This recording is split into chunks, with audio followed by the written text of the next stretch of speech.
ವೀಕ್ಷಕರೇ, ವಾರಾಹಿ ದೇವಿಯ ಪವರ್ಫುಲ್ ಬೀಜ ಮಂತ್ರವನ್ನು ಈ ವಿಡಿಯೋದಲ್ಲಿ ತಿಳಿಸ್ಕೊಡ್ತಾ ಇದ್ದೀನಿ. ಬೆಳಗ್ಗೆ ಬ್ರಹ್ಮ ಮುಹೂರ್ತದ ಸಂದರ್ಭದಲ್ಲಿ ಈ ಮಂತ್ರವನ್ನು ಬೆಳಗ್ಗೆ ಎದ್ದ ತಕ್ಷಣ 3 ಬಾರಿ ಜಪಿಸಿದರೆ ಸಾಕು. ಸ್ನಾನ ಮಾಡೋ ಅಗತ್ಯ ಇಲ್ಲ, ಪೂಜೆ ಮಾಡೋ ಅಗತ್ಯ ಇಲ್ಲ. ಎಲ್ಲಿ ಮಲಗಿರ್ತೀರಿ ಅಲ್ಲೇ ಎದ್ದು ಕುಳಿತುಕೊಂಡು 3 ಬಾರಿ ಜಪಿಸಿದರೆ ಸಾಕು.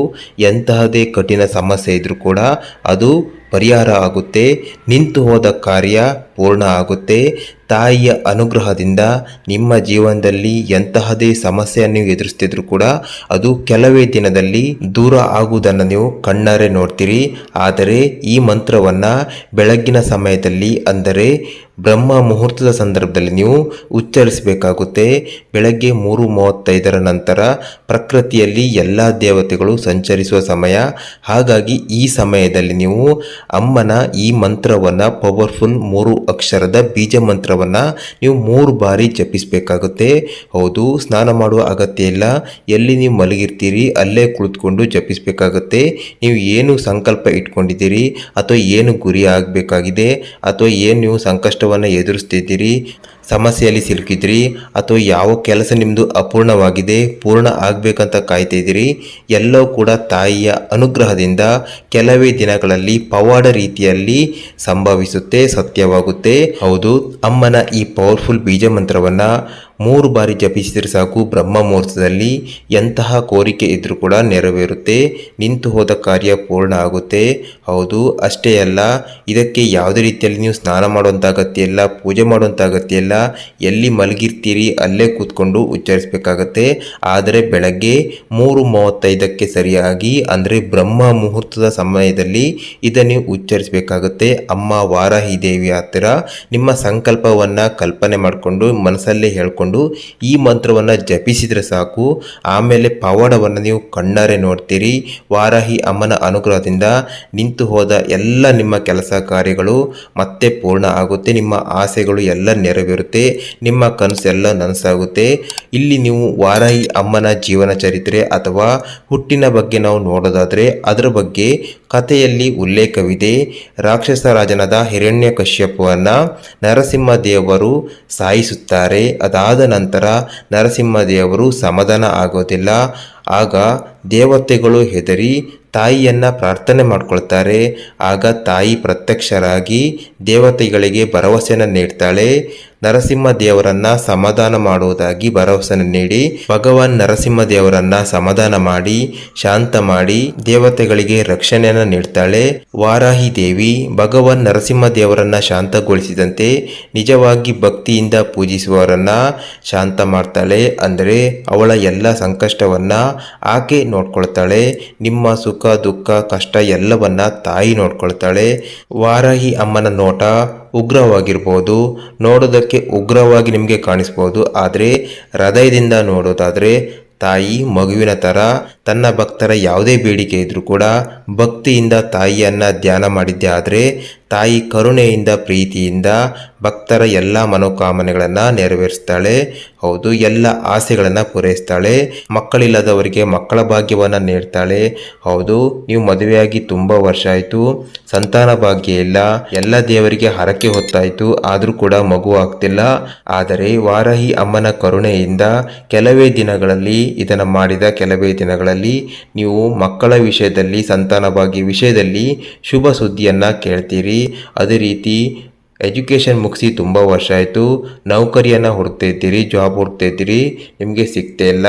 ಆದರೆ ತಾಯಿಯ ಅನುಗ್ರಹದಿಂದ ನಿಮಗೆ ಕೆಲವೇ ದಿನಗಳಲ್ಲಿ, ಇದನ್ನು ಮಾಡಿದರೆ ಸಾಕು, ಕೆಲವೇ ದಿನಗಳಲ್ಲಿ ನಿಮಗೆ ನೌಕರಿ ವಿಷಯದಲ್ಲಿ ಗುಡ್ ನ್ಯೂಸ್ ಬರುತ್ತೆ. ಅದೇ ರೀತಿಯಲ್ಲಿ ತುಂಬ ಸಾಲ ಮಾಡ್ಕೊಂಡಿದ್ದೀರಿ, ಹಣಕಾಸಿನ ಸಮಸ್ಯೆ ಆಗ್ತಿದೆ, ಅಥವಾ ಇರುವ ನೌಕರಿ ತಪ್ಪಿ ಹೋಯಿತು, ಬಿಸ್ನೆಸ್ಸಲ್ಲಿ ಲಾಸ್ ಆಯಿತು, ಸಾಕಷ್ಟು ಈಗ ಸಾಲದಲ್ಲಿ ಸಿಲುಕಿದ್ದೀನಿ ಅಂತ ಚಿಂತೆ ಮಾಡ್ತಿದ್ರೆ 3 ಅಕ್ಷರದ ಬೀಜ ಮಂತ್ರವನ್ನು ಜಪಿಸಿದರೆ ಸಾಕು. ಬ್ರಹ್ಮ ಮುಹೂರ್ತದಲ್ಲಿ ನಿಮ್ಮ ಹಣಕಾಸಿನ ಸಮಸ್ಯೆ ಪವಾಡಿ ರೀತಿಯಲ್ಲಿ ಕಡಿಮೆ ಆಗ್ತಾ ಬರುತ್ತೆ. ಜೊತೆಗೆ ಆರ್ಥಿಕವಾಗಿ ಎಲ್ಲ ಕಡೆಗಳಿಂದ ನಿಮಗೆ ಹಣದ ಹರಿವು ಪ್ರಾರಂಭವಾಗುತ್ತೆ. ಅದೇ ರೀತಿಯಾಗಿ ನೀವು ಮನೆ ಮಾಡಬೇಕಂದ್ರೆ ಅಥವಾ ತುಂಬ ವರ್ಷದಿಂದ ಮನೆ ಮಾಡ್ತಿದ್ರಿ, ಮನೆ ಮಾಡೋಕೆ ಆಗ್ತಾ ಇಲ್ಲ, ಹಣಕಾಸಿನ ಸಮಸ್ಯೆಯಿಂದ ಅಥವಾ ಬೇರೆ ಬೇರೆ ಸಮಸ್ಯೆಯಿಂದ ಮನೆ ಪೂರ್ಣ ಆಗ್ತಿಲ್ಲ, ಗೃಹ ಪ್ರವೇಶ ಆಗ್ತಿಲ್ಲ ಅಂತೇಳಿದ್ರೆ ತಾಯಿಯ ಜಪಿಸಿದರೆ ಸಾಕು. ತಾಯಿಯ ಬೀಜ ಮಂತ್ರವನ್ನು ಜಪಿಸಿ ತಾಯಿ ಹತ್ರ ಸಂಕಲ್ಪ ಇಟ್ಕೊಂಡ್ರೆ ಸಾಕು. ಬ್ರಹ್ಮ ಮುಹೂರ್ತದಲ್ಲಿ ತಾಯಿ ತಾಯಿಯ ಕರುಣೆಯಿಂದ ಪವಾಡ ರೀತಿಯಲ್ಲಿ ನಿಮ್ಮ ಹೊಸ ಮನೆ ಯಾವ ರೀತಿ ಪೂರ್ಣವಾಗಿ ಗೃಹ ಪ್ರವೇಶ ಯಾವ ರೀತಿ ಆಗುತ್ತೆ ಸಡಗರದಿಂದ ನೀವು ಕಣ್ಣಾರೆ ನೋಡ್ತೀರಿ. ವೈದ್ಯರಿಂದ ಗುಣಪಡಿಸಲಾಗದ ಆರೋಗ್ಯ ಸಮಸ್ಯೆ ಇದ್ರೂ ಕೂಡ ತಾಯಿಯಲ್ಲಿ ನೀವು ಪ್ರಾರ್ಥನೆ ಮಾಡಿಕೊಂಡ್ರೆ ಸಾಕು, ನಿಮ್ಮ ಕೋರಿಕೆಯನ್ನು ಇಟ್ಟರೆ ಸಾಕು, ತಾಯಿಯ ಕರುಣೆಯಿಂದ ಕೇವಲ 7 ದಿನದಲ್ಲಿ ನಿಮ್ಮ ಆರೋಗ್ಯದಲ್ಲಿ ಎಂಥ ಬದಲಾವಣೆ ಆಗುತ್ತೆ ನೀವು ಕಣ್ಣಾರೆ ನೋಡ್ತೀರಿ. ಹೌದು, ಅದೇ ರೀತಿಯಾಗಿ ಯಾವುದೇ ಸಮಸ್ಯೆ ಇರ್ಬೋದು, ತಾಯಿಯನ್ನು ನೀವು ಪ್ರಾರ್ಥನೆ ಮಾಡ್ಕೊಂಡ್ರಾಯ್ತು, ಅಮ್ಮ ಈ ಸಮಸ್ಯೆಯನ್ನು ಎದುರಿಸ್ತಿದ್ದೀನಿ, ನೀನೇ ನನ್ನನ್ನು ಕಾಪಾಡಬೇಕಂತ ಬ್ರಹ್ಮ ಮುಹೂರ್ತದಲ್ಲಿ ಮುಖ್ಯವಾಗಿ ತಾಯಿಯನ್ನು ಪ್ರಾರ್ಥನೆ ಮಾಡಿಕೊಂಡ್ರೆ ತಾಯಿಯ ಕರುಣೆಯಿಂದ ಎಂತಹದೇ ಸಮಸ್ಯೆ ಇದ್ದರೂ ಕೂಡ ಅದು ದಿನಕ್ಕೆ ಕಡಿಮೆ ಆಗ್ತಾ ಬಂದು ನೀವು ಜೀವನದಲ್ಲಿ ಬಯಸಿದಂಥ ಸುಖ, ಶಾಂತಿ, ನೆಮ್ಮದಿ, ಆರೋಗ್ಯ, ಸಂಪತ್ತು ನಿಮಗೆ ಸಿಗುತ್ತೆ. ಅದೇ ರೀತಿಯಾಗಿ ಸ್ವಂತ ಬಿಸ್ನೆಸ್ ಮಾಡಬೇಕು ಅಂದ್ಕೊಂಡಿದ್ದೀರಿ, ಹಣಕಾಸಿನ ಸಮಸ್ಯೆ ಇದ್ದರೂ ಕೂಡ ತಾಯಿಯನ್ನು ಪ್ರಾರ್ಥನೆ ಮಾಡಿದರೆ ಸಾಕು, ನಿಮಗೆ ಬಿಸ್ನೆಸ್ಗೆ ಪ್ರಾರಂಭ ಮಾಡೋಕ್ಕೆ ಬೇಕಾದ ಎಲ್ಲ ರೀತಿಯಂಥ ಅನುಕೂಲವನ್ನು ತಾಯಿಯೇ ಮಾಡ್ಕೊಳ್ತಾರೆ. ರೈತರಿಗೆ ಬೆಳೆ ನಷ್ಟ ಆಗ್ತಿದ್ರು ಕೂಡ ತಾಯಿಯ ಸ್ಮರಣೆಯನ್ನು ಮಾಡಿದರೆ ಸಾಕು, ತಾಯಿಯ ಅನುಗ್ರಹದಿಂದ ಸಾಕಷ್ಟು ಅಭಿವೃದ್ಧಿಯನ್ನು ರೈತರು ನೋಡ್ತಾರೆ. ಮಕ್ಕಳಿಗೆ ವಿದ್ಯಾಭ್ಯಾಸ ಸಮಸ್ಯೆ ಇದ್ರೂ ಕೂಡ ತಾಯಿಯ ಅನುಗ್ರಹದಿಂದ ವಿದ್ಯೆಯಲ್ಲಿ ಆಸಕ್ತಿ ಬರುತ್ತೆ. ಮೊದಲನೇದಾಗಿ ವೀಕ್ಷಕರೇ, ವಾರಾಹಿ ಅಮ್ಮನನ್ನ ನೀವು ಪ್ರಾರ್ಥನೆ ಮಾಡ್ಕೊಳ್ಳಿ. ನೀವು ಯಾವ ಸಮಸ್ಯೆಯನ್ನು ಎದುರಿಸ್ತಿದ್ದೀರಿ, ವಾರಾಹಿ ಅಮ್ಮನ ಪ್ರಾರ್ಥನೆ ಮಾಡ್ಕೊಳ್ತಾ ಕಮೆಂಟ್ ಬಾಕ್ಸ್ನಲ್ಲಿ ಅಮ್ಮ ನನ್ನ ಈ ಸಮಸ್ಯೆಯನ್ನು ನೀನೇ ಪರಿಹರಿಸುವಂತ ಕಮೆಂಟ್ ಮಾಡಿ. ಜೊತೆಗೆ ನಿಮ್ಮ ಕುಟುಂಬದವರಿಗೆ, ಸ್ನೇಹಿತರಿಗೆ ಈ ಮಾಹಿತಿಯನ್ನು ಶೇರ್ ಮಾಡಿ. ಅವರಿಗೂ ಕೂಡ ತಾಯಿಯ ಅನುಗ್ರಹದಿಂದ ಅವರ ಸಮಸ್ಯೆ ಕೂಡ ದೂರ ಆಗುತ್ತೆ. ಅದೇ ರೀತಿಯಾಗಿ ವಿಡಿಯೋವನ್ನು ಲೈಕ್ ಮಾಡೋದನ್ನು ಮರಿಬೇಡಿ. ವೀಕ್ಷಕರೇ, ವಾರಾಹಿ ತಾಯಿಯ ಅನುಗ್ರಹದಿಂದ ನಿಮ್ಮ ಸಮಸ್ಯೆ ಪರಿಹಾರ ಆಗಬೇಕಂದ್ರೆ ಬೆಳಗಿನ ಜಾವ ಬ್ರಹ್ಮ ಮುಹೂರ್ತದಲ್ಲಿ ನೀವು ಎದ್ದೇಳಬೇಕು. ಹೌದು, ಬ್ರಹ್ಮ ಮುಹೂರ್ತ ಅಂದರೆ ಬೆಳಗ್ಗೆ 3:35 ಸರಿಯಾಗಿ ನೀವು ಎದ್ದೇಳಬೇಕು. 3:35ಕ್ಕೆ ಎದ್ದು ನೀವು ಸ್ನಾನ ಮಾಡುವಂಥ ಅಗತ್ಯ ಇಲ್ಲ, ಪೂಜೆ ಮಾಡುವಂಥ ಅಗತ್ಯ ಇಲ್ಲ. ಎಲ್ಲಿ ಮಲಗಿರ್ತೀರಿ ಅಲ್ಲೇ ನೀವು ಎದ್ದು ಕುಳಿತುಕೋಬೇಕು. ಬೆಡ್ ಆದರೆ ಅದೇ ಬೆಡ್ ಮೇಲೆ ಎದ್ದು ಕೂತ್ಕೊಂಡು ನಂತರ ನೀವು ತಾಯಿಯನ್ನು ಸಂಕಲ್ಪ ಮಾಡಬೇಕು. ಅಂದರೆ ಕಣ್ಣು ಮುಚ್ಕೊಂಡು ಕೈ ಮುಗಿದು ಪ್ರಾರ್ಥನೆ ಮಾಡ್ಕೊಳ್ಬೇಕು.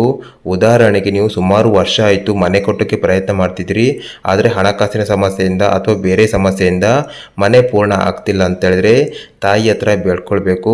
ತುಂಬ ವರ್ಷದಿಂದ ಮನೆ ಕಟ್ತಾ ಇದ್ದೀನಿ, ಆದರೆ ಇಂಥ ಸಮಸ್ಯೆಯಿಂದ ಮನೆ ಆಗ್ತಿಲ್ಲ, ನಿನ್ನ ಅನುಗ್ರಹದಿಂದ, ಕರುಣೆಯಿಂದ ಮನೆ ಶೀಘ್ರದಲ್ಲಿ ಮನೆ ಸಂಪೂರ್ಣವಾಗಿ ಗೃಹ ಪ್ರವೇಶ ಆಗುವ ಹಾಗೆ ಮಾಡ್ತಾಯಿ ಅಂತ ನೀವು ಪ್ರಾರ್ಥನೆ ಮಾಡ್ಕೋಬೇಕು. ಇದೇ ರೀತಿಯಾಗಿ ಯಾವುದೇ ಸಮಸ್ಯೆ ಇರ್ಬೋದು, ಈ ರೀತಿಯಾಗಿ ನೀವು ಬ್ರಹ್ಮ ಮುಹೂರ್ತದಲ್ಲಿ ಎದ್ದು ಬೆಳಗ್ಗೆ ನೀವು ಸಂಕಲ್ಪ ಮಾಡ್ಕೋಬೇಕು. ತಾಯಿ ಹತ್ತಿರ ಎಲ್ಲಿ ಮಲಗಿರ್ತೀರಿ ಅಲ್ಲಿ ಎದ್ದು ಕುಳಿತುಕೊಂಡು ಮಾಡಬೇಕು. ಬೆಳಗ್ಗೆ 3:35ಕ್ಕೆ ನಂತರ ತಾಯಿಯ ಈ ಮಂತ್ರವನ್ನು 3 ಬಾರಿ ನೀವು ಉಚ್ಚರಿಸಬೇಕು. 3 ಬಾರಿ ಉಚ್ಚರಿಸ್ಬೋದು, ಅಥವಾ 11 ಬಾರಿ, ಅಥವಾ 21 ಬಾರಿ, ನಿಮಗೆ ಎಷ್ಟು ಸಾಧ್ಯ ಆಗುತ್ತೆ ಅಷ್ಟು ಮಾಡಿ. ಆದರೆ ಕನಿಷ್ಠ 3 ಬಾರಿ ಆದರೂ ಉಚ್ಚರಿಸಬೇಕು. ಆ ಮಂತ್ರ ಹೀಗಿದೆ: ವಾರಾಹಿ ವಾರಾಹಿ ವರಾಹಮುಖಿ ವರಾಹಮುಖಿ ಅಂದೇ ಅಂದಿನಿ ನಮಃ. ಈ ಮಂತ್ರವನ್ನು ನೀವು 3 ಬಾರಿ ಜಪಿಸಬೇಕು. ಮನಸ್ಸಿನಲ್ಲಿ ಕೂಡ ಜಪಿಸ್ಬೋದು. ನಂತರ ಈ ರೀತಿ ಜಪಿಸಿದ ನಂತರ ಕಣ್ಣು ಮುಚ್ಚಿಕೊಂಡೇ ನೀವು ಯಾವ ಉದ್ದೇಶದಿಂದ, ಯಾವ ಸಂಕಲ್ಪದಿಂದ ಅಮ್ಮನ ಹತ್ತಿರ ಪ್ರಾರ್ಥನೆ ಮಾಡ್ಕೊಂಡಿದ್ದೀರಿ ಅದನ್ನು ಚಿತ್ರರೂಪದಲ್ಲಿ ಕಲ್ಪನೆಯಲ್ಲಿ ನೋಡಬೇಕು.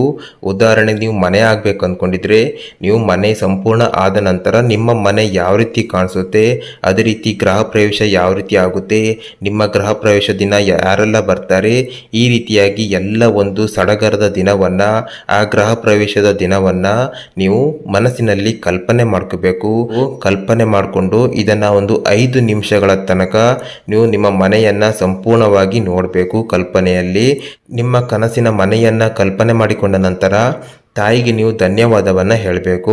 ಹೌದು, ಧನ್ಯವಾದವನ್ನು ಹೇಳಿದ ನಂತರ ನೀವು ಎದ್ದೇಳ್ಬೋದು ಅಥವಾ ಮತ್ತೆ ಕೂಡ ಮಲಗ್ಬೋದು.